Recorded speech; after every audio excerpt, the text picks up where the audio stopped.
kind of... Ah! I got my period. I went to buy sanitary pad. I didn't have a phone to call you. You must be very stupid to think that I will buy this lie. Grandma, it is true. Will you shut up and How could you be so wicked? How could you be so heartless? Are you stupid? You don't talk to me like that, young man. I am still your mother.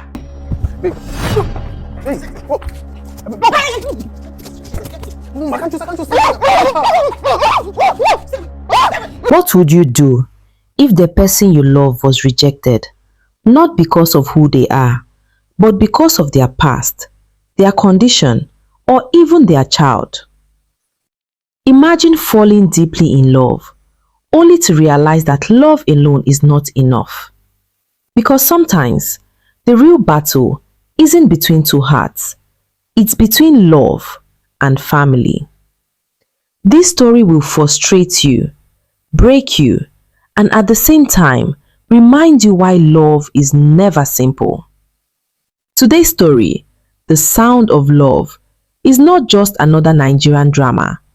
It's a powerful emotional roller coaster that explores love, rejection, sacrifice, and the painful reality of societal expectations. At the center of it all is Ernest, a man torn between his controlling mother and the woman he truly loves, Vera, a hard-working single mother trying to survive life, one day at a time.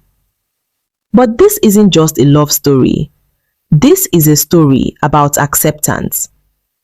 We begin with Ernest introducing his girlfriend Jenny to his mother, and immediately you can feel the tension.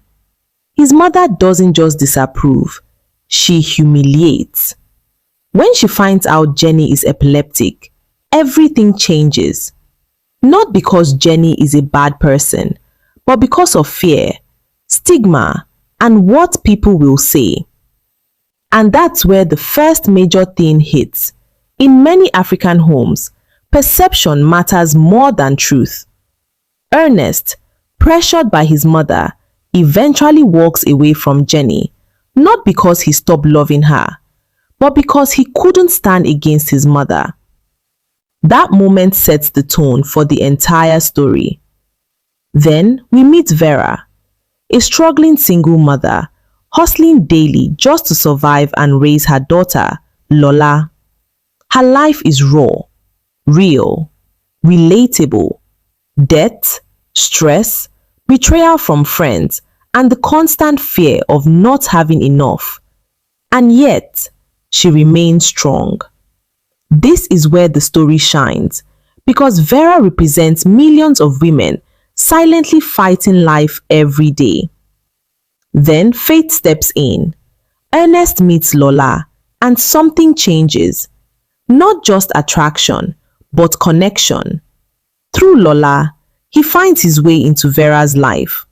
Unlike his past relationship, Ernest doesn't just fall for Vera. He embraces her entire world. He loves Lola like his own child. He supports Vera without judging her past. And for once, love feels genuine. There's something deeply emotional about watching a man choose not just a woman, but her struggles, her responsibilities, and her child. And this is where the story hooks you emotionally, because now you're rooting for them.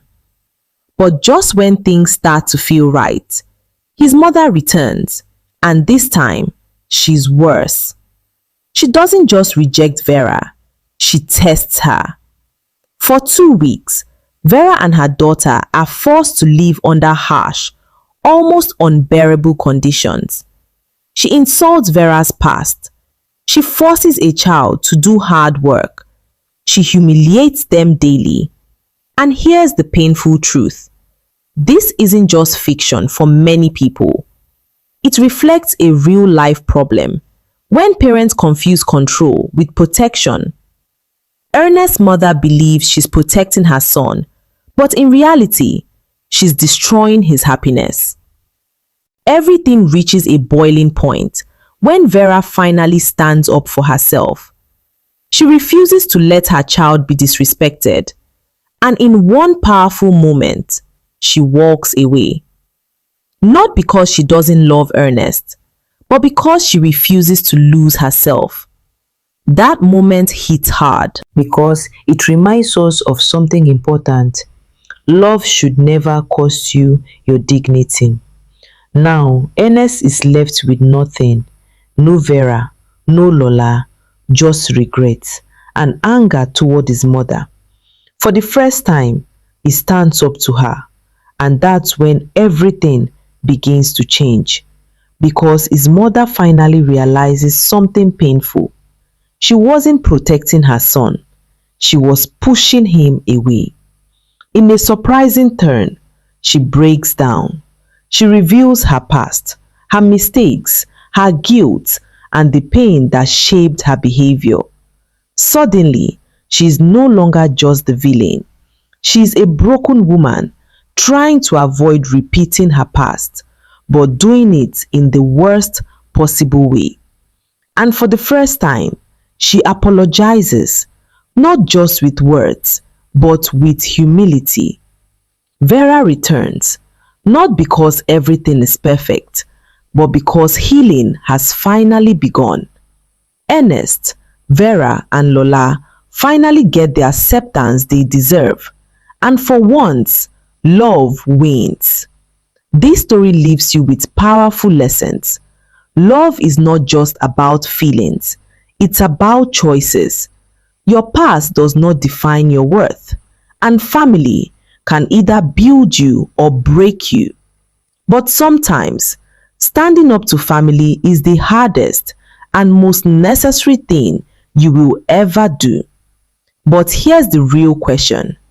If you were Ernest, would you have stood up to your mother earlier?